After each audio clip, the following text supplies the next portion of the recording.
This is my NSTP reflection video. So, yung NSTP ko is CWTS. Ang in-expect ko nung una is, yung gagawin namin is, yung maglilinis kami ng mga kalye, ganun. Pero, iba palang activities yung ginagawa dito. So, yung dalawang activities na na-experience ko is tree planting and feeding program.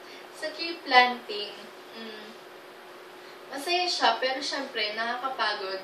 Kasi, medyo mainit pa nun, tapos kailangan magbungkal ng lupa. Pero, masaya siya kasi, syempre, tulong-tulong kaming magkakagroup doon. Tapos yun, lahat nagko-cooperate, tapos lahat parang, pinapa-experience nilang yung mga different activities. Halimbawa, ikaw yung magbubungkal ng lupa, or ikaw yung magtatanim, or ikaw yung magtatabon ulit ng lupa.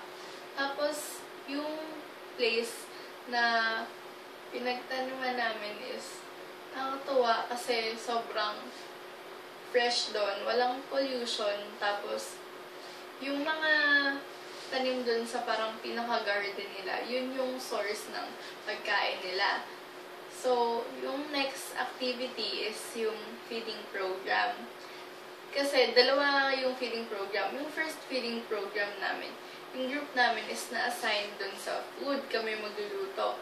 Tapos, nung pinapakainan namin yung mga bata, nakakatuwa kasi sobrang ganado nilang kumain. Tapos, parang, syempre, sarap sa feeling na parang kayo yung naghirap gumawa nun. Tapos, yun, tapos napapasaya mo sila.